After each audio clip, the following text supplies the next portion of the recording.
welcome to the second part of this video here, USA and Canada Successor Nations part 1 of 2, this here being part 2 of 2. As you can see, this was 4 days ago. I said in that video that I'd record the second part straight away, and I wrote beneath it, no, you know what, I'm going to do tomorrow. Turns out to take a few days for several particular reasons, which aren't really even very important. One has to do with the fact that opposite my window here, I'm facing, my window's a street side, and right opposite the street is a very large construction site, and they've been making tons of ruckus recently, which really means that during the day I cannot record this video because it would be so loud that you wouldn't hear me speak straight here, and because of their manipulation of how they torture me and when they torture me, in addition to my waking and sleeping phases, that basically results therein that over these last few days I had practically no time window to record these videos. That was the first reason. The second reason actually is probably more important. I realized that I had intended to have the second video of the successor nations of the USA and Canada be mostly about one particular topic, just that I realized truth is you in North America will also need a very peculiar second topic necessarily mentioned, without which you think you could not cope or any such. This is also insofar different as it was not at all so important a topic for restructuring for restructuring Europe, whereas when it comes to restructuring North America it is important, and that being just basically telling all of these nations how they are to treat their military situation, basically. So this video will be about two topics, and that's about all the introduction I'll give to it. Now what you can see here on the screen is what I've explained in this video, the in total 17 nations on the North American continent. I know you might just come straight from this video and have heard it, so to speak, just a few minutes ago anyhow. I'm going to once more just give you the names of these new nations. The one that is an old nation, so to speak, that has not changed is down here in Mexico, but everything else has changed, and instead of formerly two nations, namely the US and Canada, you now, in addition to Mexico, have 16 more nations, giving you a total of 17. Those nations are Alaskan, Arctica, being color-coded here. This is Alaskan, this is Arctica, this is Grand Quebec, this is Pacifica, this is Subarctica, this is Lakesland, this is New Albion, this is Trifortica, this is Wyona, this is Minnesota, this is Riverland, this is New Columbia, this is Corizoco, this is Otexiana, this is Emerija, this is Carolina, and down here is Mexico.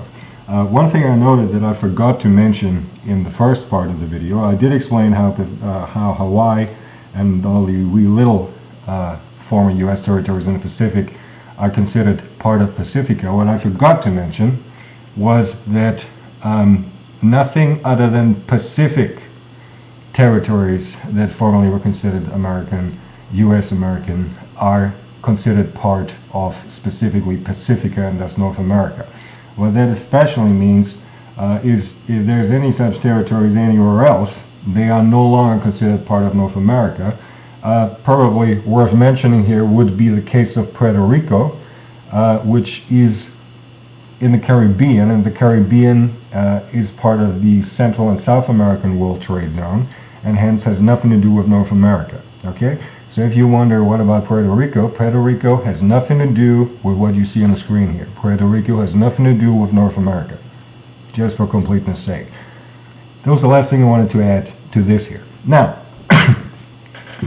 the first topic, so the second topic being military, I'm going to explain to you that at the end of this video.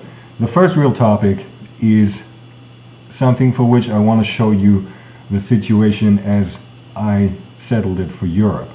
Now Europe consists of 47 plus 1 individual nations, Nonetheless, for trade reasons, there is the system of the trade domains. You can tell the trade domains here by the color coding, right? If you start here with north, you have 1, 2, 3, 4, 5, 6. One in the middle makes 7, plus the 1 from European Russia. That gives you a total of 8 domains. When it comes to the way we settle things within the European Confederation, we actually work with this 8. Okay? However, when it comes to how we treat foreign trade specifically, the part of European Russia, the domain of European Russia is not included, which really means that these 7 agree on how they are to treat world trade. And the point to understand here is really that it was necessary to devise a system of zoning these countries into particular domains, okay, into subsets. It's not 1 and it's not 48, it is subsets thereof. For instance, Thailand, my country, being part of the domain which has the color coding of gray here, consisting of 1, 2, 3, 4, 5, and 6. That wee little thing here actually is a country, believe it or not. 6 nations. Okay, and the other domains, this one here is 5 nations. The number slightly differs, but you get the basic idea. Now, that very same concept of devising domains for the entire continent is also practiced on the North American continent. And for the North American continent, I want to show you these domains now. Now, once more, here is what you are familiar with from the first part of the video. What you see on the left is actually the domains of North America. Now, once more, domain does not mean that that makes a country, does not mean that a domain is a political entity. Domains are there first and foremost for trade purposes. Also, in Europe, for instance, we utilize the domains for all manners of things. Okay, for instance, our law enforcement of the individual nations, our law enforcement agencies, most collaborate within the domain. Of course, they collaborate all over the continent, but most collaborate within the domain, and only they're beyond with the other domains. Things that have to do with immigration, for instance, with working permits and any such. In North America, you might think of it as the green card kind of thing. That is something that in Europe we see to it that is treated alike within one domain, but slightly different from domain to domain, namely depending on the necessities of different countries in different domains and yet still on the same continent, and so on and so forth. Generally, I just want to show you the domain structure system for North America. And you will realize that here are a few radioactive symbols, actually 6 in black and 1 in white. That has to do with the second part of the video. Please ignore that for the time being. What you should take note of right now for the first part of this video is simply that there are 4 domains for the North American continent, and the color coding here is how these nations come together. So an interesting thing is that Mexico, all by itself, is one domain. This is actually somewhat comparable to the situation that we have in Europe, with the European part of Russia being by itself a domain. Then you have here, I chose the color red for no particular purpose, right? These colors are just to indicate where are the zones, or which are the domains. So the color red here brings together 1, 2, 3, 4, 5 North American nations. The color brown brings together another 5, and the color yellow actually brings together 1, 2, 3, 4, 5, 6 North American nations. The number that is to be, well, it's not just a number actually. What is essential is that 4 is the single workable number for the amount of domains in North America. I thought this through and tried this through with 3, and it didn't work, and it wouldn't work with any beneath that even. And I tried it through with 5 and even more, and it was ridiculous and grotesque. 4 is the amount of domains you need. Now, in Europe, we wound up using 7/8, depending on how you count European Russia, but that is because we're 48 countries. You are just 17 countries. You don't need so many domains. In fact, it would actually be counterproductive to have that many domains. You need 4 domains. And this is the way your nations find together in the domains. Now, once more, this case here, let's work with the brown example here. These are 5 sovereign nations, okay?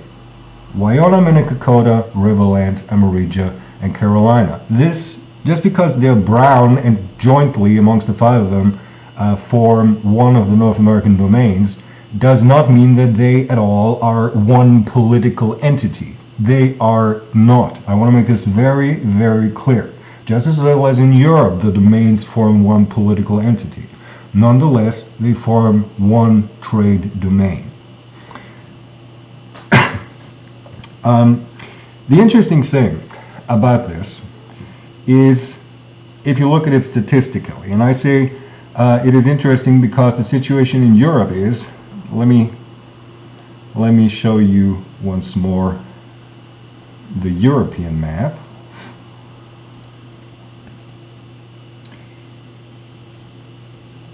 So what you see on the screen here is how North America is divided into 4 trade domains. And what you see on the right side is what I just explained before, the situation that we have in Europe. The interesting thing about Europe is that when it comes to especially the population, some of our domains are not anywhere near the level of population as some other domains. Whereas the interesting thing is bringing these countries together like that, you know, due to the fact that there's just 17, and if you consider that Mexico is to be its own domain, it just leaves 16, and there's just so many possibilities how you could group those. Matter of fact, you'll have to trust me on this one. I thought it through, and even without any thinking, just mathematically tried to combine them through. Them having to be adjacent for it to make sense, mind you, and there's just so many ways you could split this up mathematically, and if you insisted on it making a whole lot of sense and not just mathematically working, this is the one and only way you can do it, okay? This is the definite zoning of North America. These are the definite North American trade zones, just as these are the definite ones for Europe, okay? Now, statistically, it wound up that way, that especially when it comes to the population, these domains are very close to one another, and I want to show you that simply by giving you a little bit of statistics, for which I will actually keep 2 maps open. First of all, this one, but I'll open it up proper like this.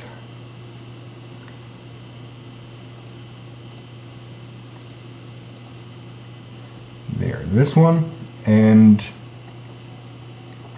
this one, which you are familiar with. And I'll show you the statistics for North America.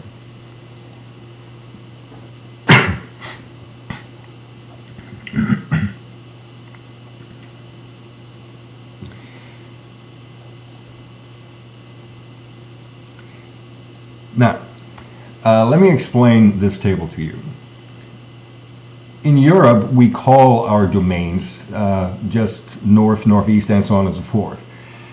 Due to the fact that in North America this is not possible because, you know, of the way they find together, you need some kind of term or name to refer to them, okay? You might just eventually choose colors and then refer to them by color. I just came up with placeholder names. Unlike the nation names, these placeholder names are not definite or any such. These are really just placeholder names for referring to the domain. Now, let's start with the yellow one here. The yellow one here goes from New Columbia down here to Arctica up here. So I called it Columbica. Columbica is the technical term that I, for the time being, as a placeholder term, utilize when I want to refer to what here is the yellow domain of North America. It consists of 1, 2, 3, 4, 5, 6 countries. namely Arctica, Grand Quebec, Lakesland, New Albion, New Columbia, Subarctica. Now, I'll skip this here. I'll explain this a little later. This is the population. These are actual numbers as I've taken them from what is given on Wikipedia.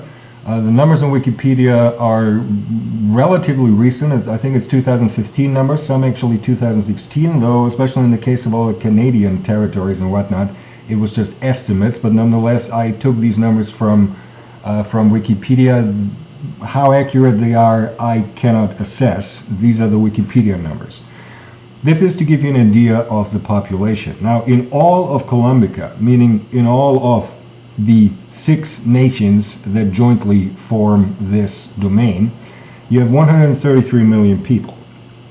Now, as you can see, the population differs tremendously from one nation to the other. Arctica, up here, or here, here's the zones or the domains, and here are the individual nations. Arctica, the yellow one here, has just 137,948 people, which means that's all the people you have. Huge as it is, there's just 138,000 people living up there. Why? Because it's Arctic, it's ice and nothing much else. That's just 138,000 people being the population of that country. Whereas on the other end, you have Lakesland being a whopping 74,736,957 people living in Lakesland. Lakesland being here, this one. Okay? This is the countries by population. Now, I want to show you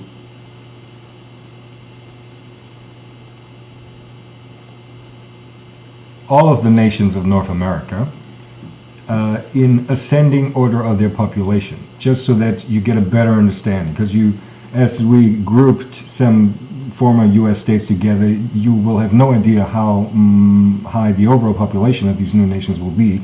This is the actual numbers. The lowest is Arctica. The next to follow is Alaskan, being up here. Wyona, 1.6 million people. Wyona here. Subarctica, 6.7 almost million people, being here. 7.5 million people in Trifortica, being here. 8.8 million people in Grand Quebec, being here. 11.9 million people in Minnesota, being here in the heart of North America. Corizoko has 14.3 million people. 14.9 million people in Carolina. 16.5 million people here in New Albion. 26.1 million people in New Columbia. There's a lot of people considering how small it is by area. 35.3 million people in Amerija, down here. 36 million people in Otexiana, down here. 44.8 million people in Riverland, being here.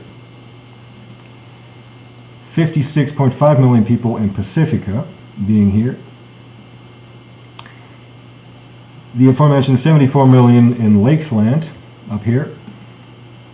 And finally, Mexico, having 119.5 million people. Mexico.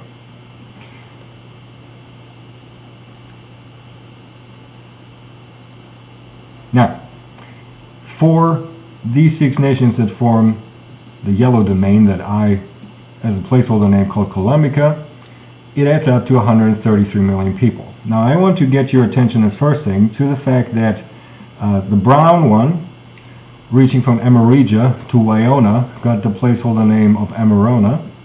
The red one, reaching from Otexiana all the way to Alaskan, got the placeholder name of Ocon.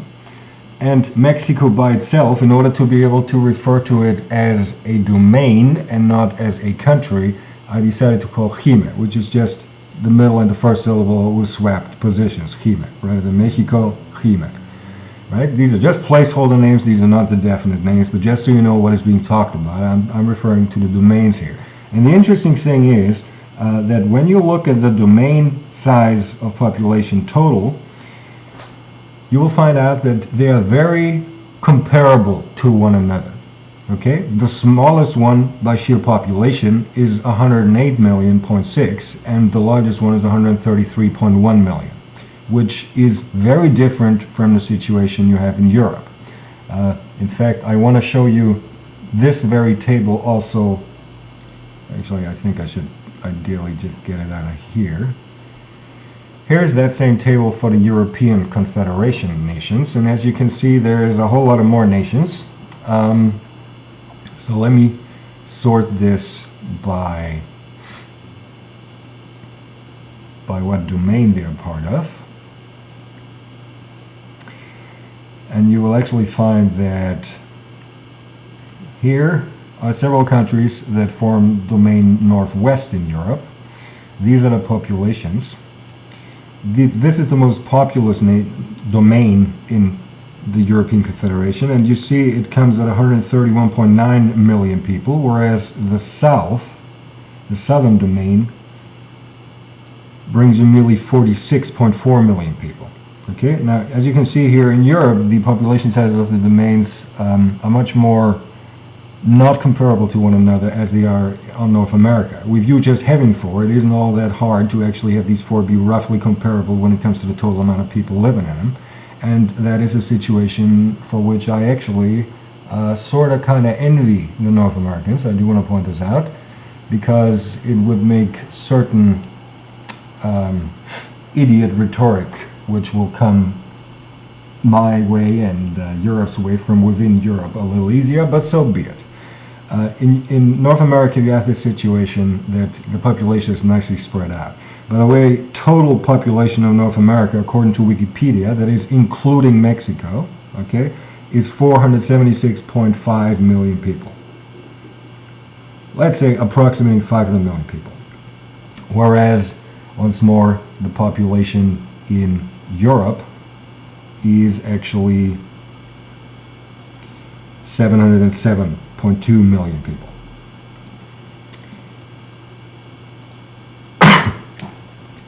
Now, when I had this table resorted the other way around, that you could see it in ascending order, what you can do is simply give it its inverse rank in population. Inverse rank simply means that number 1 doesn't go to the highest population, Mexico, but goes to the lowest population, Arctica, right? So it's inverted ranks population. You just give these 16 nation numbers from 1 to 16, okay? That is what happens in this column.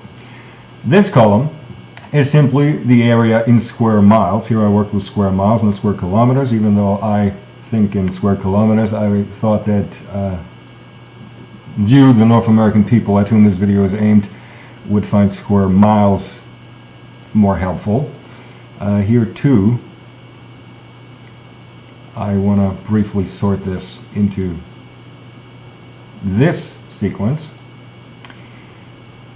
which really means that and here I should add, when it comes to Wikipedia, Wikipedia gives 2 different sets of information on the area of these territories, namely one with the water and one without the water. Now I do want to point out that that in generally I always included the numbers given with the water. Okay, so this is water included. That said, to be perfectly honest with you, I am not absolutely sure how exactly they counted the lake's water here, and especially how exactly they counted the water up here, okay?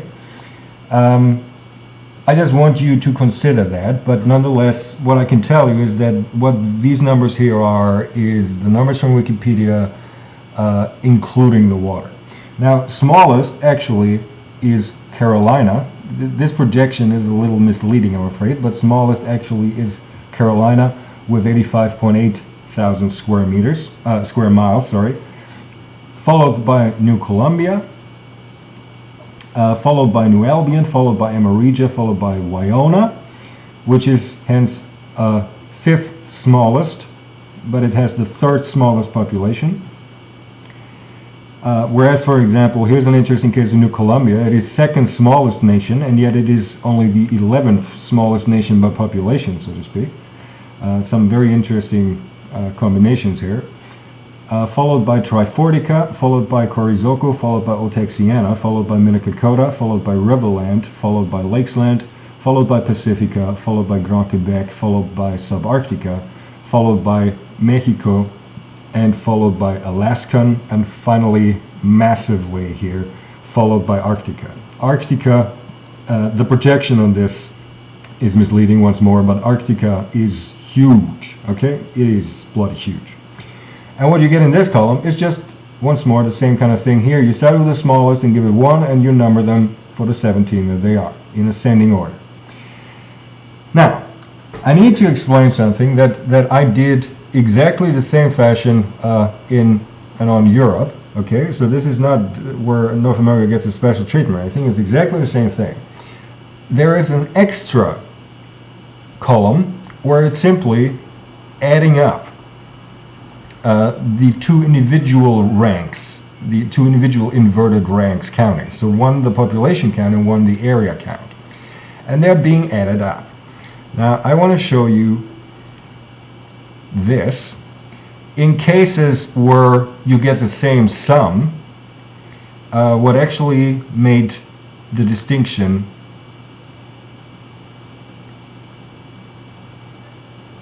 for instance, there are 2 nations that have 16 as sum here. There are 3 nations that actually have 18 as sums here. There are 2 nations that 27 as sums here. What puts them in a definite order nonetheless is ascending populations. Although this looks at both the population and the area, quintessentially it is, in cases where this sum is equal, it is actually the higher population that puts it further up this list, so to speak. And if you were to do that, you get this here sequence, right? You can actually rank these 17 nations starting from 1, going all the way up to 17, right? To make it better understand this, this is sorted by the sum of the inverted ranks positions, and in case where there's 2 or more with the same sum, it is actually the population making the difference. That is how this is sorted. Once you sort it like that, you just give it the numbers 1, 2, 3, 4, 5, and so on. Okay? Now, here's a number that says 153. Let me show you this in Europe. In Europe, that very number is 1,176. Now you might ask yourself, what the hell is that kind of number and where does it come from? This number is actually, as I call it, the total count of confederaticals. Icals as in little things like particles, right? Confederaticals. Mathematically, what it is you just add up all the numbers of as many parts as you have. Here you have 17 nations, which means you add up the numbers here. You add up 1 plus 2 plus 3 plus 4 plus 5 plus 6 and so on, blah, blah, blah, blah, blah, plus 17, and you arrive at a total of 153. Whereas in Europe, due to the fact that we are 48, as you can see the highest single one being 48, that adds all the way up to 1,176. That doesn't mean that Europe is better or anything, it just means Europe has 48 to consider, whereas North America just has 17 to consider. But the important thing is 153 is the total count of confederaticals because of what is found here. Now, Europe is now a confederation. Not in the sense that it were one political entity. It is not at all. It is the sum of 47 plus 1 political entities that nonetheless does shit in a confederated way and not in a unionistic way as previously known. That way lies sanity. And that is why also North America ought to be working with what I call confederaticals. Now, generally, to make you better understand this, let me explain this column. Maybe with money, you'll find it easier to understand. Bear in mind that this here represents one world trade zone. Okay, bear this in mind. This is one world trade zone. as Europe is one World Trade Zone. Now, what we're going to do in Europe is any cost and any profit that we as a World Trade Zone make / have as expenses is being in a confederated manner, not in a unionistic manner, being spread up to all parts of us, according to a particular financial key, namely, to give you the European, this is actually the European key. I want to sort this out.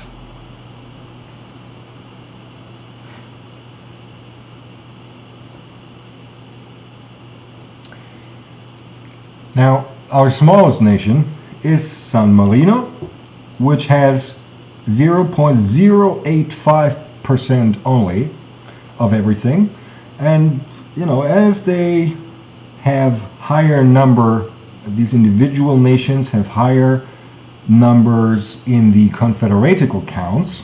You know, for instance, because San Marino has a confederatical count of 1, whereas, say, this one here, Iceland, has a confederatical number of 16, whereas this one here, Serbia, has a confederatical count of 27, and so on and so forth. So they have increasing percentages of both the profit as well as the cost. This is one and the same percentage that all of Europe will utilize when it comes to how do we distribute amongst all European nations anything that we earn as a World Trade Zone, namely things such as tolls and so on, which really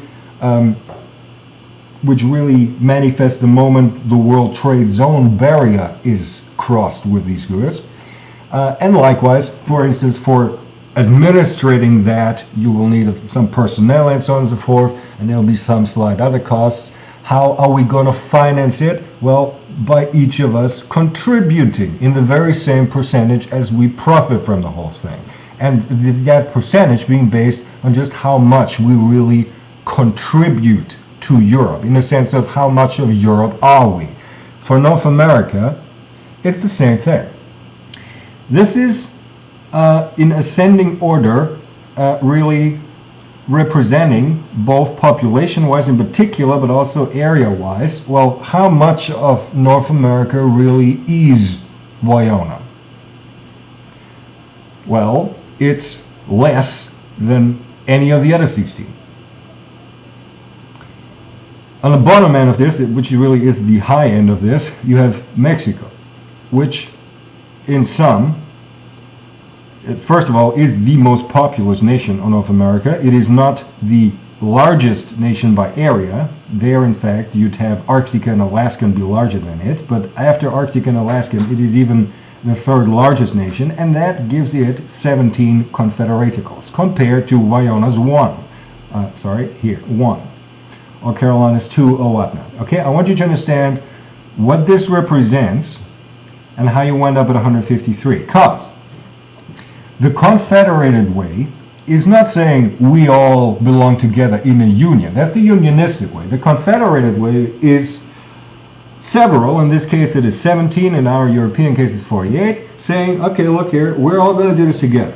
But some of us are more than others, you know, like Mexico and Wyona. So what we're going to do is we're going to start counting with the one that is least of us. And that one gets the count of 1 confederatical.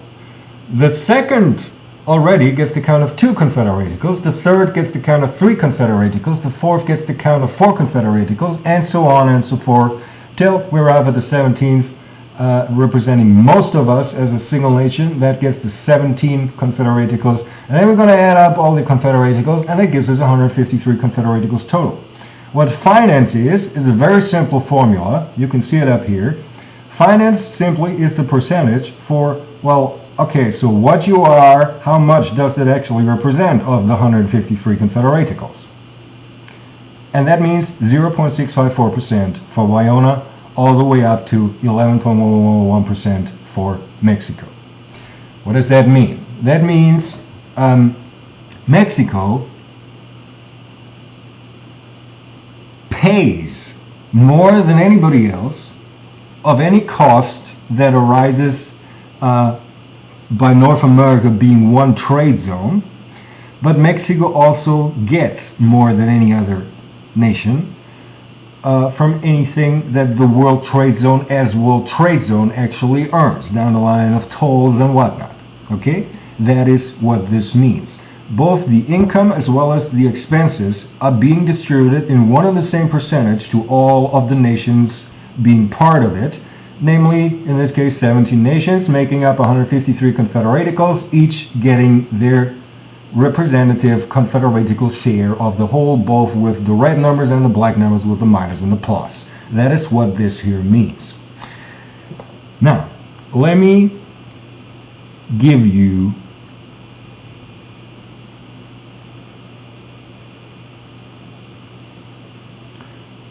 this view again. So I've explained the finance situation. If it's of interest to you, here for instance, because we've looked at how much the 4 domains constitute of the overall population, was pretty comparable. With the area that is not so, with the area there are differences, but then again that is not as important, I think. With the confederaticals, 17 is because Mexico is a domain by itself, and the others are several countries being represented, which is why 17 is kind of duh in this case. And here is how much in percentage, when it comes to the finance, these domains actually represent of North America. Now, you will find, and I guarantee you this, and I know this is stuff that you are not accustomed to thinking in as in categories and concepts in the past, what with the way the North American continent was organized politically, especially in the former U.S. You will find that very frequently you will not really need the total financial key for the entirety of the North American continent, but find a whole lot of uses for working with they're always hurling the word confederated instead of zone or domain in. That is part of the sabotaging routines. You will work with the dominial way of doing that very confederated maths that I've just explained, which really means, as you can see, if you want to distribute all of the profit and costs within the domain Columbica amongst the 6 partaking nations, you get 100%, of course, and this is how they distribute. What does this do? If you look at the formula, it just looks, basically it counts.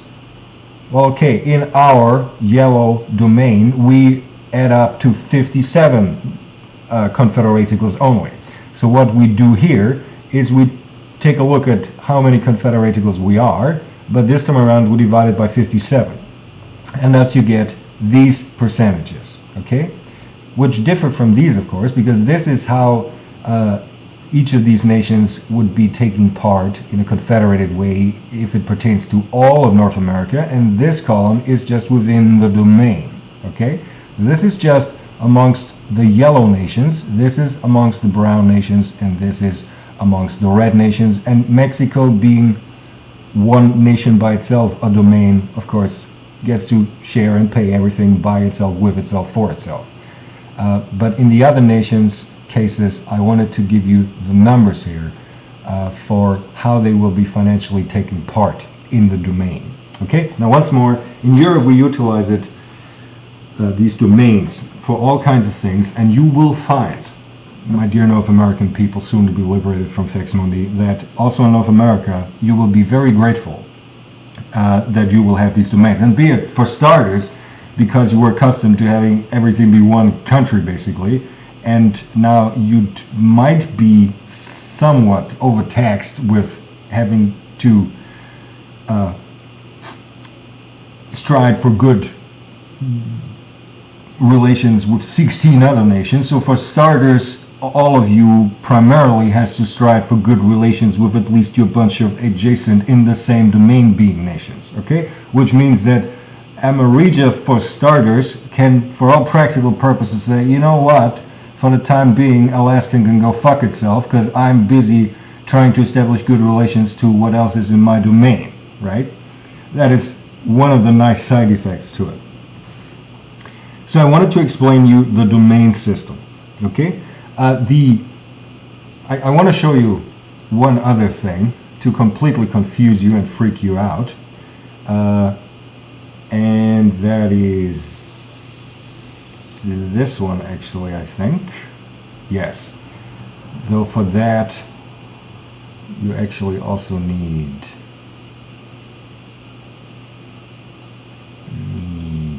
this one here.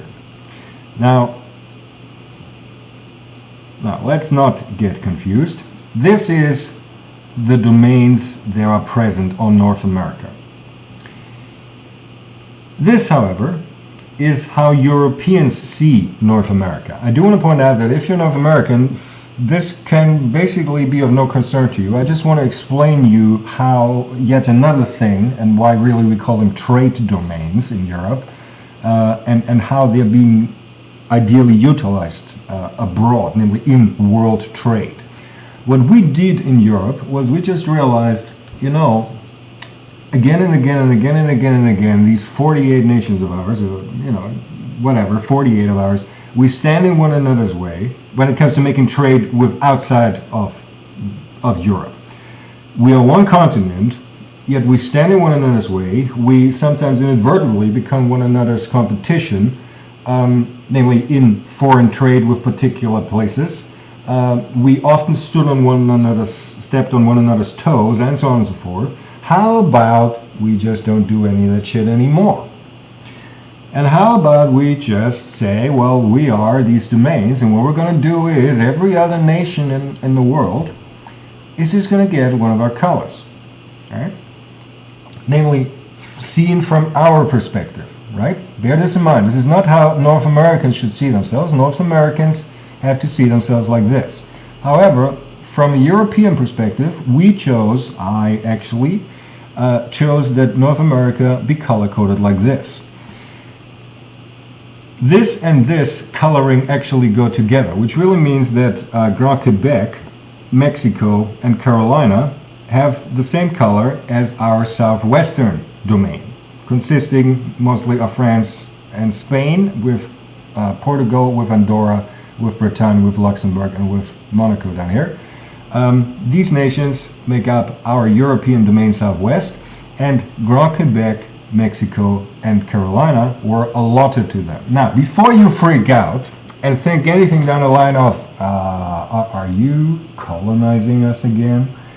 I assure you this has nothing at all to do with colonization. We have absolutely no intent to colonize, and I generally think that colonization as practiced in history was a completely ridiculous idea and concept. This is nothing to do with a colony kind of thing. This is actually something to do with a cartel-like structure. At the end of the day, the next best word there exists for it is cartel. Just that it's a cartel that makes sense, right? Because what Fex Mundi has done really, again and again and again, is any systems that people came up with, anywhere people applied brain to something, but in certain ways that Fex Mundi did not succeed to make it profit out of, they declared it criminal and outlawed sanity and sane concepts. A cartel-like structure is a wonderfully sense-making structure. It makes sense, it is effective, it is efficient, it is brilliant. Let's have a cartel.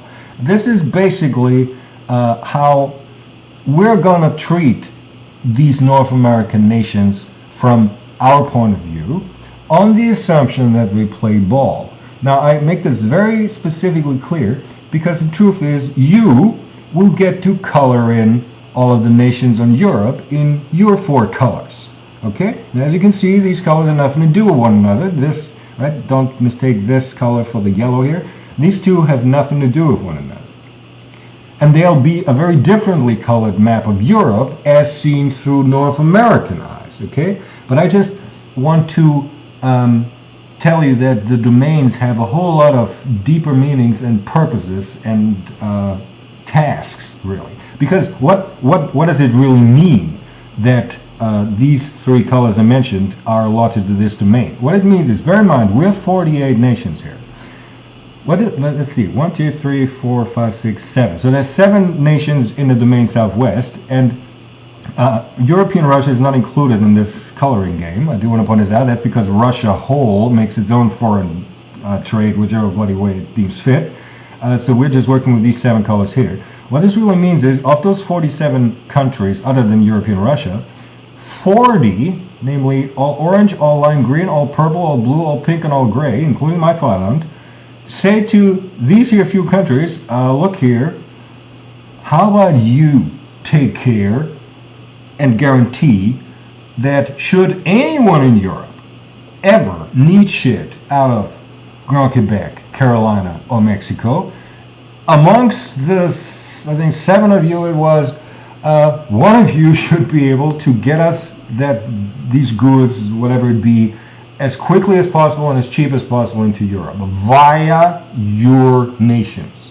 Okay? So basically we just feed in stuff from all over the world via particular routes, so to speak. Okay?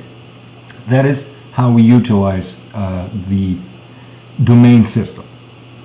Now, chances are the Mexicans might still feel a little colonized if they have to do with the Spaniards. Now, if that is so, then there's no one forcing the Mexicans to make business with the Spaniards, because the Mexicans can say, no, fuck the Spaniards, we want to make business with the French, or Luxembourg, or Britannia, or the Portuguese, right? I guess Andorra will not show up very often with Mexican trade, but who knows, or Monaco. I just want to show you how the zones and the domain system is being utilized here. Okay, and I want to explain to you that you're gonna have a European map color-coded in 4 colors, or not. That is, see, because truth is, from Europe's perspective, in order to make it very, very clear that nations and continents don't feel colonized, I, once more, figured it would be highly appropriate if several of our, at least one, typically it's 2 actually, domains were left completely out of particular continents. Now, in the case of the North American continent, here's a little legend. You can see that on the gray color and on the purple color, you actually have a black dot, which really means that gray is not present on this map, and purple is not either. This is pink from down here, for here, here, and here, but the purple does not exist in North America. Which really means that the northeastern domain and the domain middle of Europe are not actually having countries allotted to them on the North American continent. And on different continents, it is always different of our domains which are not present. That is to prevent the impression that Europe were trying to do some kind of colonization or any such. It also has that reason so that you don't accidentally create world's 7, in this case it is 7 world-spanning competing cartels of nations on each continent. That is not the purpose of this. This is actually supposed to be a European cartel, and for that, let's just say I put a whole lot of thought in making sure that it couldn't get easily hijacked and so on and so forth. But the point North American people should understand is that you will color nations in Europe in your 4 colors, okay? And how that differs, as in, well, what bloody difference does it make what country it is that if it's the same color, namely, especially in that case where it's the same, so for instance, if let's say Carolina, if Carolina were to make trade with France, from Europe's point of view, it is the same color, right? And if Carolina is yellow, if on your map, France wound up being colored yellow, then that would be the ideal situation, because then there would be agreements that would see to it that there'd be practically no tolls or any other such involved, okay? It would really be continent crossing trade domains interlinking, okay? The second best situation would be utilizing a phenomenon which in North America is found twice, namely so-called white lands.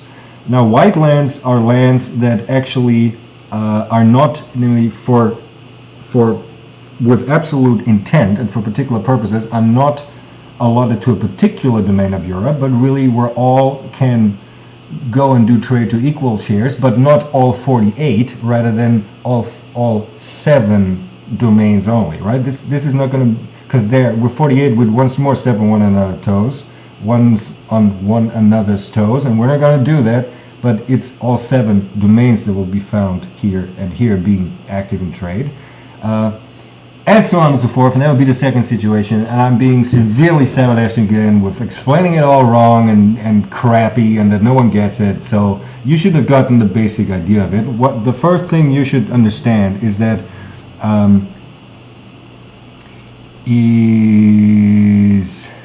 your we don't need this map anymore, is that your 17 nations that you are in North America, you're actually 4 domains. Okay? 4 domains. This is a domain, this is a domain, this is a domain, and Mexico by itself is a domain. These are the statistics. I've explained to you how this comes to be, very important. I explained to you the finance key, very important. I explained to you the dominial finance key, very important. You can also, as you see I didn't fill it in here, you could theoretically start counting within a domain, start counting anew. Meaning not work with these here numbers, but just, this is the smallest, give this a 1, give this a 2, give this a 3, give this a 4, give this a 5, and give this a 6. And you would get numbers that were ever so slightly different, and especially the new 1 would differ tremendously. The others would be identical. I suggest that you don't do this. There are particular applications where one would actually argue that, well, but wouldn't that be the more fairer approach to do it, whatnot? I suggest you actually use that subset of numbers out of the 153 Confederate equals total, which make up 57 only, and see what percentage of those 57, by this formula here, your count of Confederate equals for each nation by 57 gives you the key for the finance domain. This is how the domains of North America work, and that is that. One final thing that I want to mention, one of the reasons why I created domains in Europe, there was a whole lot of reasons. Some of them actually apply only to Europe, or at least I wouldn't find a good example to give you for North America to make you see why in Europe they serve a whole lot of sense and purpose, because in North America you have certain phenomena that are or you have certain phenomena be absent that in Europe we have. But I want to show you also another thing, namely we in Europe utilize the domains for managing our currency, or I should say currencies, plural. Now, as you might know, there is a common currency in Europe, which isn't all that common because of the idiots of Fix Mundi and because of the idiotic unionistic system of the European Union in the past and whatnot. In the future, for all you see here, including European Russia, there will be a common currency, namely the same we have so far, namely euros. However, there will be certain special rules to this. Namely, each domain is allowed to have one and one only secondary currency. In European Russia, it's the only domain that actually has the euro as its secondary currency, because its primary currency is the ruble. But everywhere else in Europe, the primary currency of all these domains will actually be the euro. In some domains, you have a secondary currency. For instance, I use Finland as an example. This is my nation. I'm in domain middle. In our domain, there is a secondary currency, namely the Swiss have the Swiss franc. No other nation is going to have its own secondary currency, but what that means is the Swiss franc will be the prime currency only in Switzerland, where the euro will be the secondary currency. But everywhere else in this domain, the Swiss franc will be the official secondary currency. Now, don't get this wrong. I am not talking about cash in your wallet. What I am talking about is especially all the cashless ways of making business and dealing with money, namely especially if it is within the domain. Okay? Not even necessarily with Switzerland. So even if Iceland here and Finland were to make trade, they could choose, if both of them agree, they could choose to actually have that trade happen not in euro as currency, but in Swiss francs as currency. Why? Because it is a legal secondary currency here. And it might just turn out that the euro might currently be going through a lot of ruckus, whereas the Swiss franc probably might not. Moreover, you actually protect these secondary currencies by expanding them and their secondary use to more than just one nation and actually having them an official secondary currency in the entire domain. Okay? Now, I talk too much about Europe. What that really means with North America is in the past, you had three currencies. You had the peso, you had the dollar, and you had the dollar. Just that one was Canadian and one was American dollar. Now, on North America, you're going to have the situation that I strongly suggest, I really strongly suggest, that you're going to have your main currency be the dollar. And not as in, well, which of the two, because it ain't going to be either. It's not going to be called the US dollar or the Canadian dollar. It's just going to be called the dollar. Just as the euro is just called the euro. It's just going to be called the dollar. And it's going to be your main currency. As here in European Russia, the euro is only secondary currency because the prime currency is the ruble. In Mexico, the dollar will only be the secondary currency. Nonetheless, because its primary currency is the peso. However, in all of these other three domains, the dollar will be the prime currency. And each of these domains is allowed to have one secondary currency. Now, I understand that currently you don't have such, but you are going to have that, and I assure you, not because I coerced it onto you, but because you will really see how that makes a whole lot of sense. You might, for instance, have, say, this is a random example, you might have here New Albion say, well, okay, so we're going to volunteer for the yellow domain.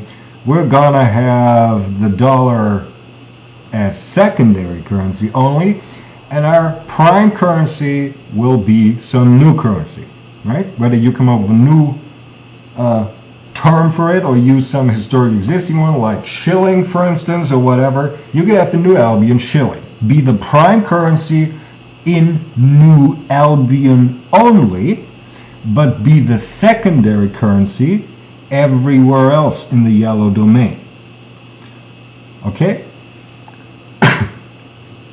Incidentally, I also want to mention that, I gave you the example before from transcontinental trade. If you actually have a situation where it's seen from both sides, you have the ideal case of both being the same color, you might actually find ways where you actually can do trade with secondary currencies from each direction, right? This is probably a little advanced, I don't want to go there, but just to enlighten you a little more, okay? So you could say, you could have New Albion say, okay, we're going to do it, we're going to have the New Albion shilling or something, which means that in New Albion, the cash that people will, and I assure you, this is very important, the liberation of mankind and the doing of Fex Mundi will also represent the people reclaiming money in general, and especially cash again. Okay? People will get money into their hands again, and people will get specifically cash into their hands again. I assure you of that. Cash will be a very important thing again, all over the world, not just in North America, also in Europe. Okay? And the people in New Albion would, in such a case, actually have the New Albion shilling in their wallet, not the dollar. They might have a few dollars in the wallet in addition, because they might just live near the border here and go over here, where their primary currency is dollars, of course. And in New Albion, though, the dollar would actually be secondary currency only, okay? But everywhere else here, in the yellow, the dollar would be primary currency and the New Albion shilling would be secondary currency. In the brown domain, it might be, I don't know, Amerija. That it might, yeah, why not Amerija? Amerija have the role of having a secondary currency, and here it might be whoever. Matter of fact, I know this is daring, but once more I give this, see, in Finland, you should know this about me. I am several things in Finland. I'm not just Prime Minister and as such head of the government as such. I am also what we call Minister of Finance, which really means Treasury. I'm Foreign Minister of Finland, and I'm also Defense Minister. But really, the part where I'm Treasury responsible, that is the interesting thing about this. I assure you, daring as it might seem, because New Albion is comparatively small, okay, as Switzerland is comparatively small, you might actually go and have, for this red colored domain here, have Pacifica be in this domain the nation with the secondary currency. There is good reason speaking for that. I do want to point out in Europe that in the case of the northern domain, we actually have a situation where on Iceland, on Norway, Sweden, and maybe Denmark, the thing is, currently it is all four, though one or even two of them might opt out of that, but currently all four have as secondary currency the crown as a currency, a unified crown amongst their previous individual crown currencies they had. There's going to be a unified crown as a secondary currency next to the euro in the domain north of Europe, and that too represents quite a large chunk of that domain. So if you worry, well, Pacifica is too large a chunk to have a secondary, no, it's not, I assure you. There is good reasons for that, because these currencies really are supposed to make sense, and they are supposed to be strong, you know, and you can go think this through yourself. I just want to explain it to you in general. Okay, so domains are also utilized to handle the currency situation, namely to limit the areas where one secondary currency is allowed for each domain, which means the total count would be the dollar as the dominating currency, being prime currency in yellow, brown, red, secondary currency in blue, and three more currencies in yellow, red, and yellow, brown, and red as secondary currencies. The peso is a prime currency down here. So the total count will be 5 currencies on all of North America. Whereas in Europe, it's actually 7 domains, or 8, let's take in European Russia, of course. The euro is to be found everywhere. In European Russia, it's secondary, everywhere else primary. And in addition to that, you have 7 secondary here, plus 1, the ruble here, which means the count for Europe total will be 9 different currencies utilized. The euro, the ruble, and 7 individual additional domain local secondary currencies. And that same thing will be done in North America. There, so that is all I really think I have time. I've been talking too long anyhow to explain to you about this here table. I want you to understand that, and I didn't mention this, I wanted to mention it before I was brought away from it. The way you count the confederaticals is the nature of a confederation. In the sense that your average Joe would say, yeah, well, that's not really very representative for percentages and whatnot. No, it isn't, absolutely. Because it's not a unionistic model. It's a confederated model. In a confederated model, you just count through. 1, 2, 3, 4, 5, and so on and so forth, till you arrive at dude number 17. And then you add up these confederaticals, and you're at 153, and each get their number. That is confederated. Okay? And for the final time, no, that does not mean that all of North America is one confederated political entity.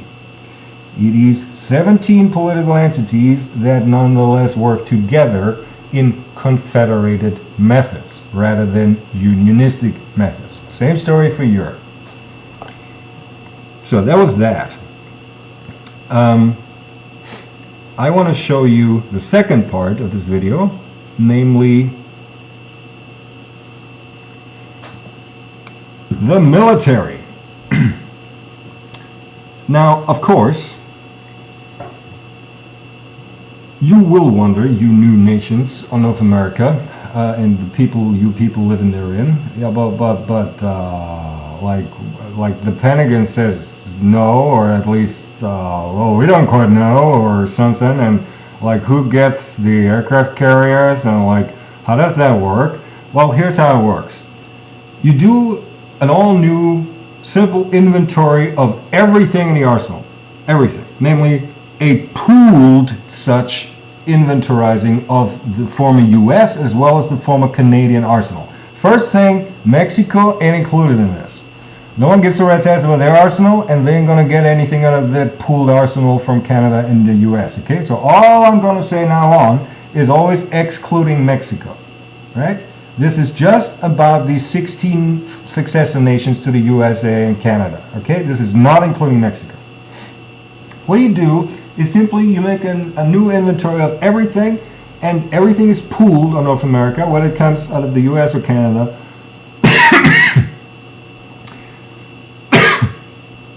And yeah, and you just do an inventory of everything. Now,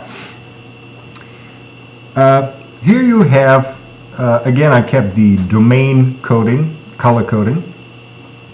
Here you have once more the nations, though here they are not sorted by their financial confederatical count for a simple reason. See, when it comes strictly to defense, you have to have the financial system undergo a bit of a reality check. Yeah? A nice example would be up here. Now, up here, they just have 138,000 people. And that's all the people they have. You cannot expect that to have or contribute as much to the defense of North America whole as, say, I don't know, Texiana, for instance. That is grotesque and ridiculous. So what you do is, what I chose to do here, actually, as you can see, yeah, I need to explain this column by column, I'm afraid. This is actually the familiar percentages, just that this time around it's not 153. Why? Because Mexico is not considered, okay? So that is why it's just 136. And it's not 17, it's actually 16, though that number isn't really of importance here. So this really is the numbers 1 to 16, as you knew it from the former table that I showed you. And this is the percentages that would represent. And here, as a reminder, is the total population of only those 16 nations, again, Mexico not included, and what that really means percentage-wise. So like Arctica contributes 0.039% to these 357 million people that live in these 16 nations total. What this does here is it understands that, well, at the end of the day, quintessentially, you need the soldiers to be able to do the defense share of each nation. So what this does really, it weighs these two. Namely, it takes only 1/16th part of the classic financial confederatical percentage, but it actually takes 15/16th parts of looking at, do they actually have the people to be able to defend, okay? And what you get here are these percentages, which add up to 100, right? Duh. This is theoretically, this is after you've done a reality check, how you would task the individual nations in the sense that, well, Arctica, we understand you can just contribute 0.45% to North America's defense, but dang, you do that. And Lakesland, we understand you can contribute 20.36%, and yes, you do that. That is the unionistic. I did put this in inverted comma because I know some people are gonna say, "Oh, please, would you stop dissing unionistic models?" And the answer is no. I will not ever stop dissing unionistic models for something I'm going to show you in just a few seconds. So stay tuned. Unionistic defense. This is where other people would end it and say, "Okay, that's how we do it. Fine, thank you. Let's call it a day." Just as here, I say, no. Wait a minute. We still have to sort this, namely in a confederated way. Again, using confederaticals. And if you do sort that, you get, that is, if you annually distribute these numbers and were to actually annually look at what percentage these numbers represent out of 136, right? So it's always once more like on the other table I showed you. So Arctica, for defense purposes, is just one confederatical out of 136. That means 0.735%, and so on and so forth, right? Now you will find out something very fascinating. Namely, if you compare this, where other people will call it quits, and this here. In the case of Arctica, you can already see here in my system that North America will utilize, not this crap here. In my system, Arctica, little as it is, or it is bloody large, but few people as they have, and so on and so forth, little as it can generally contribute ballpark to the defense of North America, I actually, in a confederated system, expect it to do more than a unionistic fella would expect them to do. You can see how this holds true. Here's a 1% margin more. Here is over 1% margin more, right, compared to what this would spell, okay? And what you see here, and the most telltale difference is down here. This is, let me put it this way. I understand it's been a while and fewer people these days give a fuck, but if anyone on the North America, if anyone out of the former U.S. in particular, wants to know the military reason, because there were others, why the American Civil War ended the way it ended and not the other way around, you have it right here, right here. This is the reason. See, unionistic, and I did call this unionistic in inverted comma, but this is a truly, in spirit and concept and philosophy, this is the confederated approach. This is a bloody unionistic system. This is a massive difference. A unionistic model would expect of Lakeland, well, fuck it, Lakeland, you are to contribute 20.3%, whereas a confederated system would not overtax its large parts, but would demand a wee little more of its smaller parts. The interesting thing is that what this really represents on the battlefield, at least in those days, where battlefields really still were classic battlefields, was that the very populous nations of the North had more corpses to hurl at the South than the other way around, because they were able to take these casualties because their fucking sick mentality and unionistic crap concept worked that way. Whereas in a confederated approach, it would not. Okay? So, but let's forget about the past, and let's forget about the wrong side winning, and for the wrong reasons, and whatnot. This is actually the to-be-practiced contributing of each of these nations to the defense of all of North America. And once more, excluded here is Mexico. They are, of course, to be included. You'll have to factor Mexico in, but this is really serving something that you'll see in a few minutes. So I know Mexico is not given here. I'm aware of that. This is just taking a look at all of these 16 new successor nations to the U.S. and Canada. In total, they deliver 100% of defense. Okay, like here, they deliver 100%. It's just that these percentages are spread out differently amongst these 16 nations. Okay, and this is how you ought to do it. This is basically, look at this column as how much each of these nations is tasked with contributing to the defense of North America. That is what this means, right? Now, I color-coded here always the highest single and the lowest single contributor. The highest single contributor is Lakeland, all considered, with 11.765%, and the lowest being Arctica with 0.735%. if you care, down here you have how these 100% break down into the three domains. Though for all practical purposes, there's little use you could put this particular, I mean, it's just for informational purposes and nothing else really. And you can see here it adds up to 100. Maybe if you have a joint maneuver or something and you want to actually distribute the actual cost or something like that, maybe this is the key you use or something. This is not really meant for financial doings, right? I do want to point this out. The financial distribution is this one here. This is meant for defense tasks, not for finance. Now, defense, I took the liberty to break it down into, as you can see here, land, air, and sea. Yes, I left out space, which I always argued, if it hadn't been for the Navy dragging inhumane technologies into the armed forces and into North America anyhow, would have always remained with the Air Force, and should have always been with the Air Force, because really, by my understanding, space is air and not sea, but I understand people see this differently, so be it. I deliberately left out space, and you're completely under the delusion of cyber. Okay?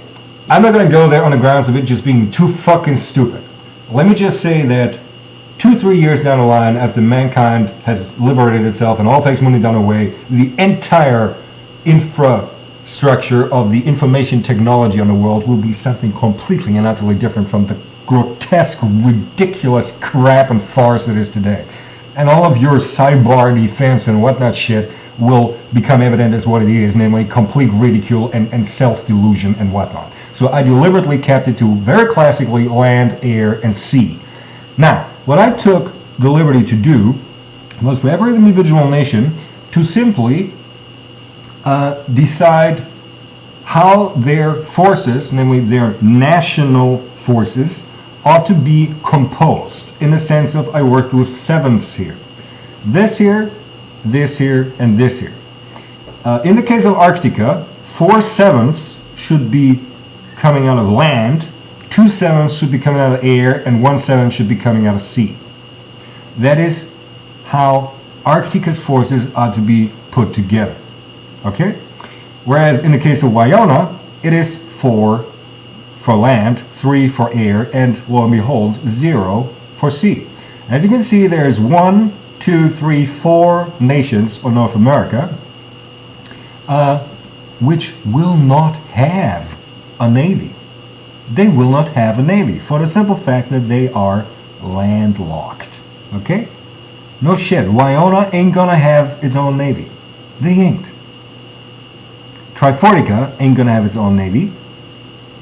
Corizoko ain't gonna have its own navy, and even Minnesota ain't gonna have its own navy. Even though they border on a lake here and give it some paddling, you'll find your way into some ocean or other.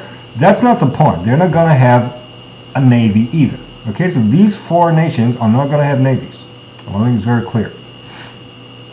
I just want you to understand what this column and this column and this column represent. These are not counts or anything like these are counts. This is just has to be read per line. Okay, always working in sevenths. Of the total 7 sevenths for each of these nations, how is that composed, put together out of land defense, air defense, and sea defense, and the gear, the vehicles, and vessels and whatnot? Okay, that's what it really represents. Now, what you get here in this column, column K, is actually also really for informational purposes. It really means how much percentage does Arctica in this case contribute to land defense of North America whole, 0.4%. Okay, so this is for informational purposes. This here is not. See, I want to remind you that what you've done was you pool the inventory of all the arsenals you find on North America other than Mexico, right? Canada and the US, and you bring it all together, write a big list of everything. What this means is Arctica gets 1.235% of everything land on that inventory. That is what this column means. That is what this column means for anything air, and that is what this column means for anything sea. This is precisely the percentages of equipment slash vehicle slash gear slash whatnot each of these nations get out of that pooled joint arsenal inventory. Okay? Now, you will find that the largest contributor to land defense, the largest single contributor to land defense, happens to be river land. The least single contributor to land defense happens to be Alaska. You will find that the largest single contributor to air defense will be lakes land.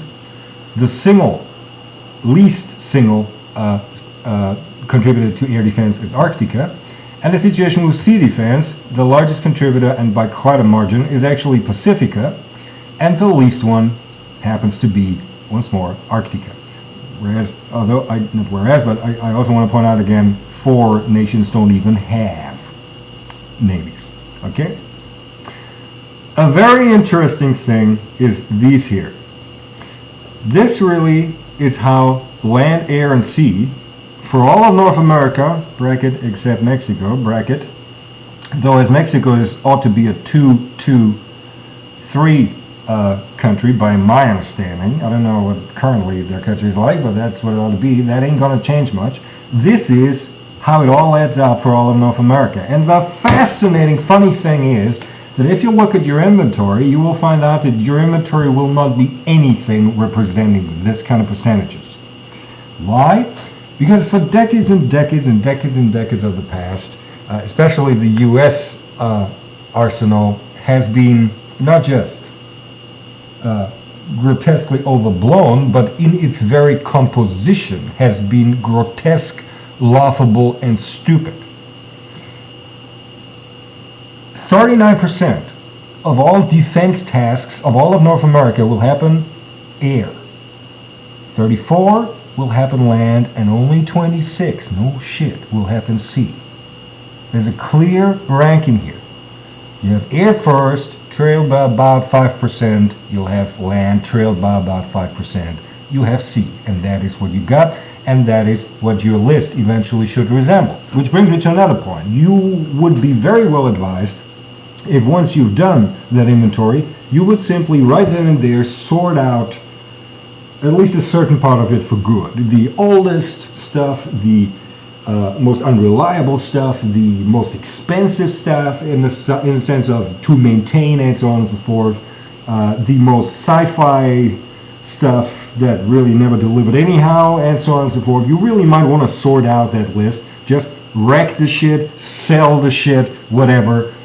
Tone down, cut down that total inventory, and once you're done, distribute it in these percentages to all those who are included. So for example,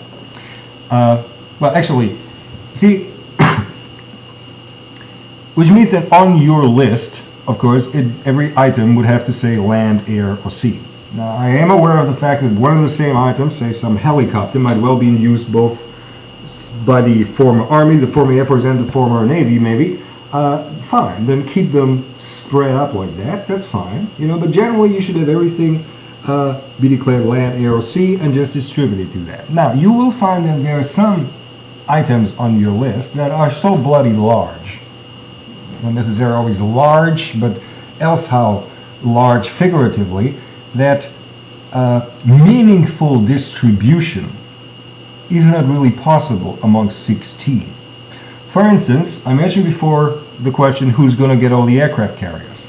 An aircraft carrier is a bloody large thing. You might say, well, you never know about them bloody Russians, what they pull up there so in the north. Now, we insist that Arctica gets at least one aircraft carrier. I want to show you something that previously has been hidden here.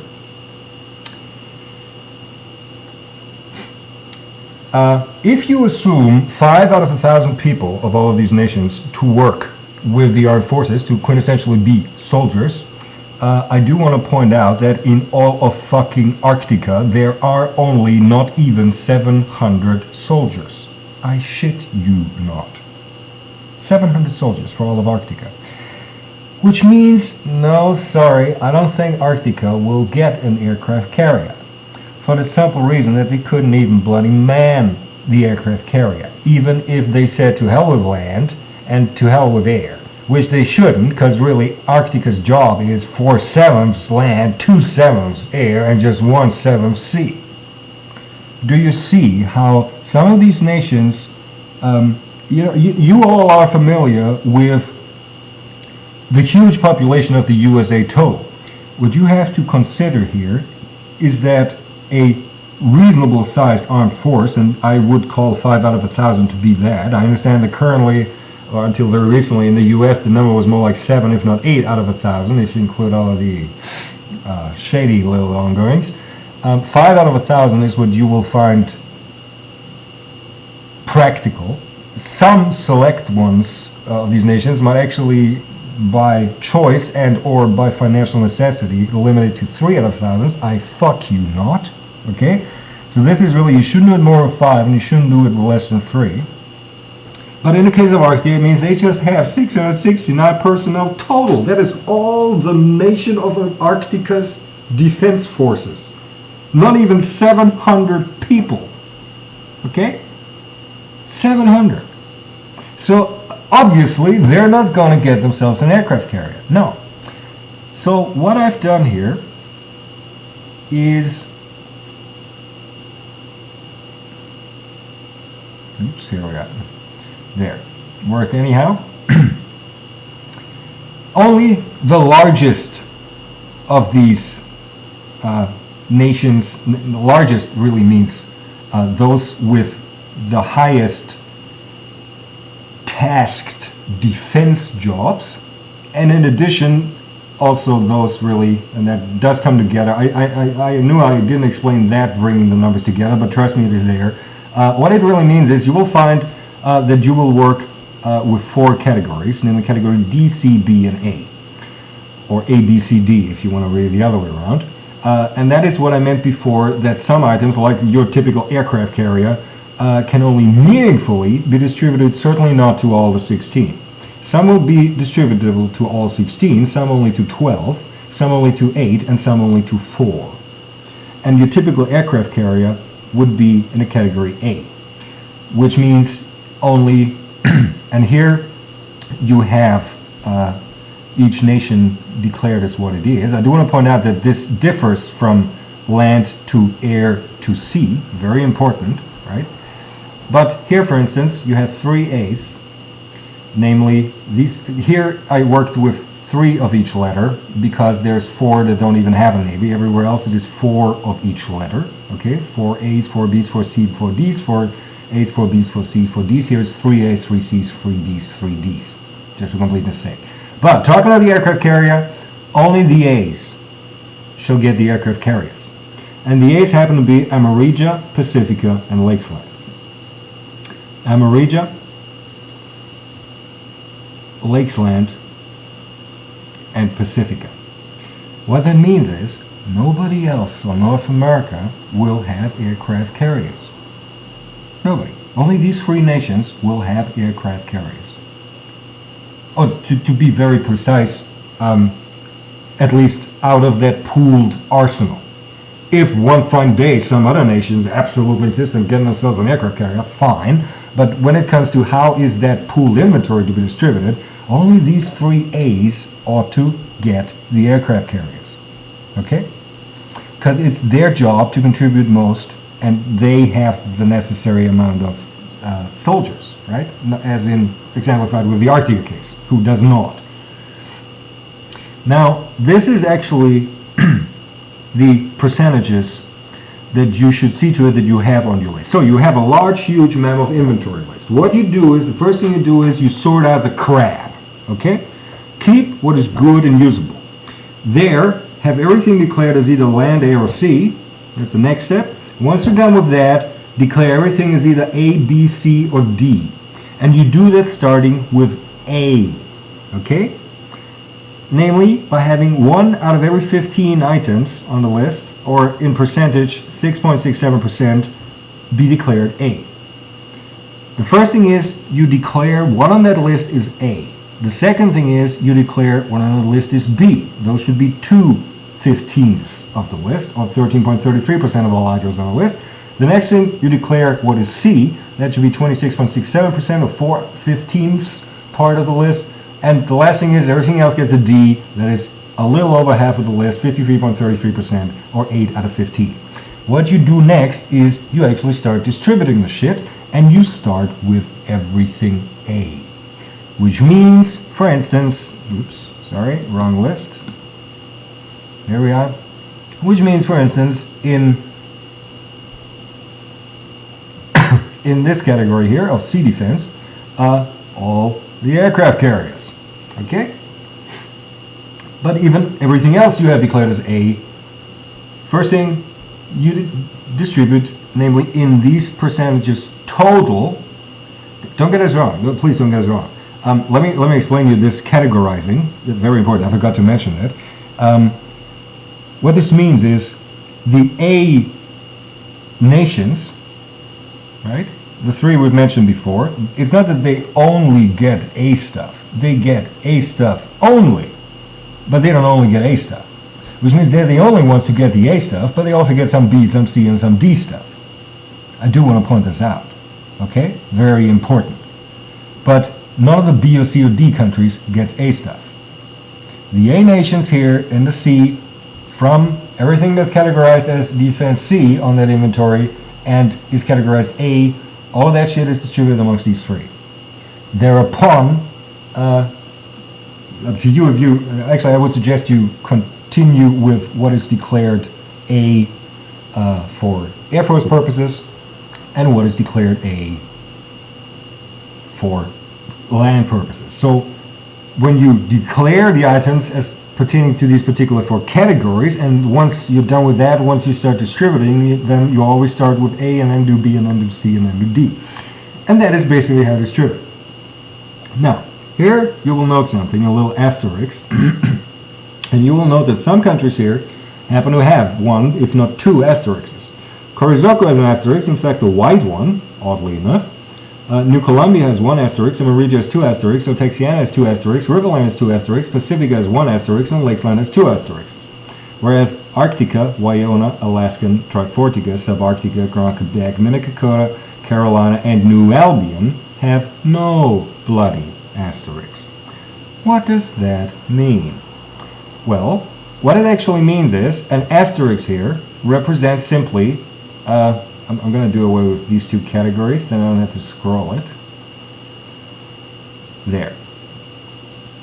What this actually means is an asterisk is simply standing for, has that country been classified as A in any of these three categories, land, air, or sea. For these countries, that does not apply. The best they are is B in whichever category, but none of them is A in any of these three categories. Corizoko is the first country that is actually A in at least one category, namely they are A in land defense. They're B in air defense, and they are not even present when it comes to the sea defense. Right? So Corizoko is A once. The next one is New Albion, again, does not have an A. They have BCB. New Columbia is ACB, which means they also have one A. Amerigia is CAA. They have two A's, Amerigia, namely air and sea. Otexiana has A with land and A with air, whereas only C with sea. Riverland has two, namely land and air. Pacifica has one, namely sea, and that's a massive one, once more.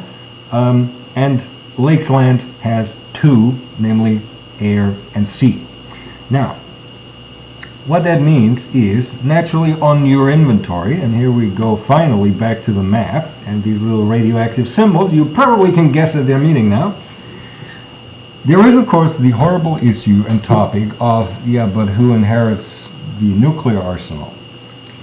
Well, I can tell you one thing for sure, my dear North Americans, certainly not every fucking one of you up there. Certainly not. You can just outright forget that all 16 successor nations to the US and Canada are allowed to keep nuclear weapons. You can forget that. On the other hand, you will say, yeah, but hey, we're a continent, we are allowed to defend ourselves, and the world will say, yes, absolutely, you have a point, you are right, you absolutely may. But not in a fashion that each of these independent new nations will, from the start, get nuclear weapons. That is outright insanity. So what happens is, all nuclear stuff in the arsenal, whether it is land-based or meant for air delivery or nuclear submarines or whatever it is in the sea category, is automatically a priori really in the A category. Okay? I just want to make this very clear just in case some idiots who have to place these letters on the great inventory list are unsure which of these categories nuclear weaponry falls into. It is a category, which really means that theoretically only these 7 nations would have the right under inverted comma, because the truth is some of your new nations will actually be considering that a bit of a curse, all right, if you will. Some of you will be very happy that you won't have nuclear weapons in your new nation there, okay? That you will not make that inheritance from the former USA, okay? I want to point this out just for completeness sake. Now, in theory, these 7 nations are subject here to this ruling. However, here's a very interesting thing. If you look at this and how they spread out through the domains, you will find out that there's 2 in the yellow domain, in New Columbia and Lakesland. There's 2 in the brown domain, in Riverland and Amarija. There would be, however, 3 in the red domain, which is why I strongly suggest that Corizoko is actually kept out of this, okay? Which is represented here by Corizoko having gotten a white radioactive symbol, which really means that all nuclear arsenal should go to Pacifica, to Otexiana, to Riverland, to Amarija, to New Columbia, and to Lakesland, and not to anybody else. Alaska is not to have nuclear weapons. Arctica is not to have nuclear weapons. Subarctica is not to have nuclear weapons. Grand Quebec is not to have nuclear weapons. New Albion is not to have nuclear weapons. Carolina is not to have nuclear weapons. Minnesota is not to have nuclear weapons. Wyona is not to have nuclear weapons. Trifortica is not to have nuclear weapons. And for completeness sake, Mexico is not to have nuclear weapons either. So if I really think the world would have issues with some of you saying, hey, we give this shit to Mexico, how about that, huh? No. Okay? Here is 6 nations that will inherit the nuclear arsenal of the United States of America. Now, I do want to point out, to be specific here, so let us look at some cases. I marked, so on the assumption that Corizoko is left out of this, Otexiana and Pacifica, for instance.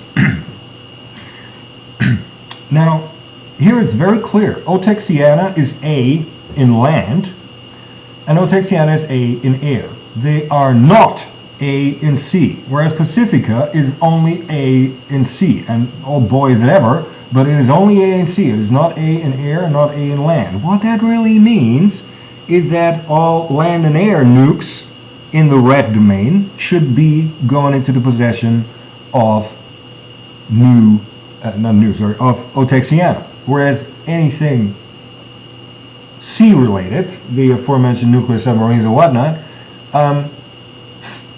here, Pacifica, and not Otexiana, right? Let's look at the situation with Amarija and Riverland. Here they actually overlap. Riverland is A on land defense, but Amarija ain't. Amarija therefore is A on sea defense, but Riverland ain't. And in air defense they both are A, okay? And likewise should the distribution of the items on the inventory take shape. Okay, so what I want you to understand is that, once more summing it all up, what you see here, these 3 columns, is how each of these successor nations, how much stuff and gear of that big mother of all inventory list, of the pool joint inventory of the arsenal on North America, coming out of primarily former USA, but everything from Canada added into it. This is how percentage-wise it all has to be spread out. Okay? The sea stuff, the air stuff, the land stuff. A, B, C, D limits the meaningful distributability amongst these 16 nations to first 12, then 8, and eventually 4. And in the case of C stuff, it is actually 9, 6, 3, right? Because 4 don't even have a navy. And all nukes are by nature A, and that really means that only countries that actually register as an A are allowed to get them and have to get them. What that also means, by the way, is that I understand that currently there's nukes stationed probably all over the North American continent. They have to be gotten, for instance, out of Minnesota territory as soon as possible. And it does not mean, well, yeah, how about in 2028? How about then? No. As soon as possible. All of these new nations, fortunate enough to not have this horrible radioactive symbol displayed on them, are to be liberated also of nukes to be found in their territory. Okay? There is to be 6, ideally, once more, Korizoko ideally be kept out of this, 6 to actually have nuclear arsenals. 2 in each domain. I do want to point out that even though defense in that sense is not really the prime reason why the domain zoning was invented and the concept of the domains was invented, you will find that it will lend yourself, just, probably similar to what I mentioned with the collaboration degree of the law enforcement agencies, you will also find that militarily a bunch of nations finding together will be a closer first step to the joint defense operations. Okay?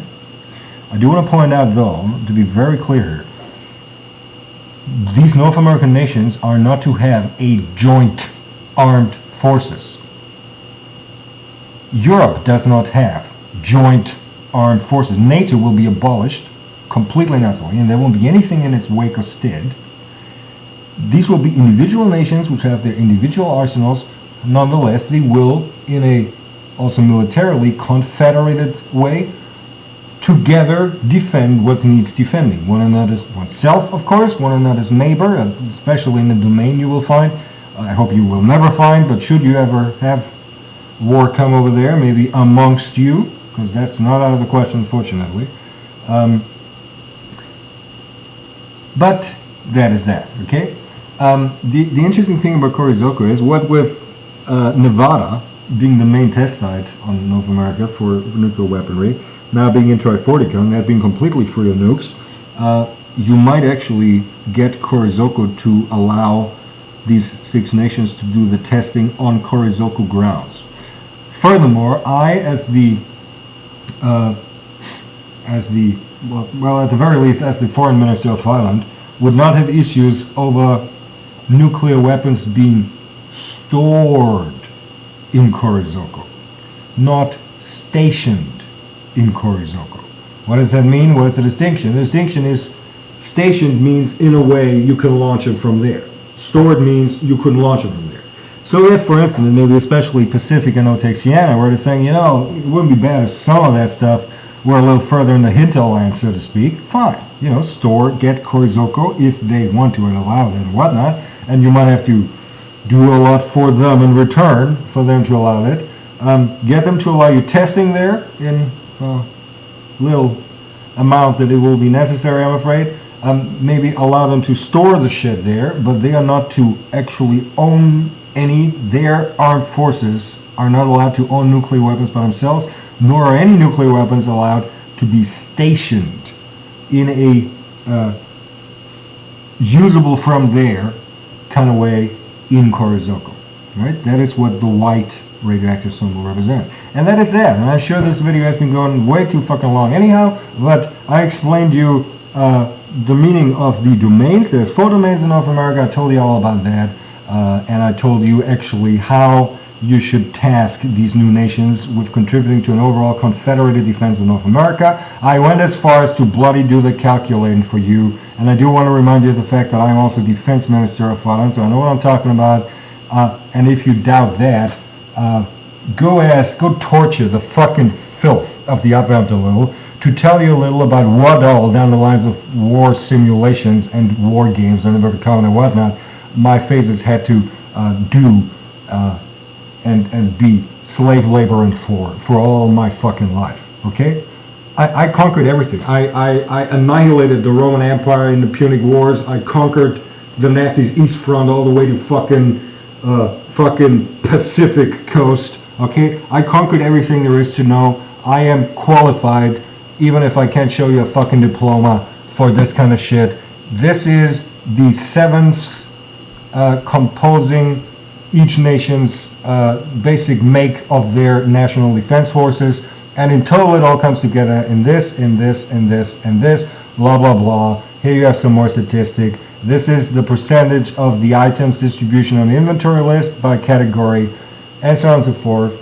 You've been told, go fucking do it, have fun, and the absolutely final thing in this video that I don't want to do without, as you may or may not know, Finland and all the European Confederation, to be precise, not just Finland, I, as the administrator of Europe, have made it very clear in the past that the European Confederation declares all-out war on all political entities in North America. I do want to point out that was before these new political entities arose, which really means that my official consideration, and consideration is the wrong word, my official view on this is that all these nations exist already. See, I understand that you say, no they don't, I mean, you just draw on a map. No, you don't get it. I'm not telling these new nations what kind of political systems they ought to have, other than, I swear, I'll kill you all if you make it monarchy, and I swear I will make sure that no one in the world does anything down the line of trade or whatever with you if you go as far as to decree or decry and announce a God state. Other than monarchy and other than God state, you can have these nations organized in whichever fucking way you like. There's tons of varying approaches when it comes to democracy, as in there's some directly proportional, some indirectly directly representational, and some more indirectly representational systems. You can have whatever system. If you have some countries where, at least for the start, you have something like a military junta, fine, I don't care, right? It's not my business to tell you how to organize the government, so to speak, and the democratic processes in all of these nations. That's not my fucking beer. I am telling which people are in which nation. These nations exist already. For these nations to be organized, that's the job of the people in there, and only the people in there. Which means, for instance, hereabouts, Subarctica, it is only the job of the Subarctica people, and as of this video, it is, as of the last video actually, it is clear who that is, to decide over how Subarctica ought to be structured. It's not anybody else's fucking business. Okay? So I did not leave out the essential part. No, I did not. These are the nations. Period. But back to what I was wanting to say. All of these nations, I consider them besieged, so to speak, and occupied, really, by fex mundi. Okay? I want to make you clear that the declaration of war that the European Confederation has issued was explicitly against all these political entities of fex mundi. These are the political entities of the liberated mankind in North America. Europe is in no way, shape, or manner at war with these. It is not. It ain't. Once more, all of these are occupied and besieged by the political entities of fex mundi, and really by fex mundi. I want to make this very clear, which means Europe is not at war with these nations. It ain't. Europe is at war with fex mundi and their completely delusional political entities on the North American continent. There. And that was the final thing I wanted to mention to make clear. I must have been talking like 2 hours or something.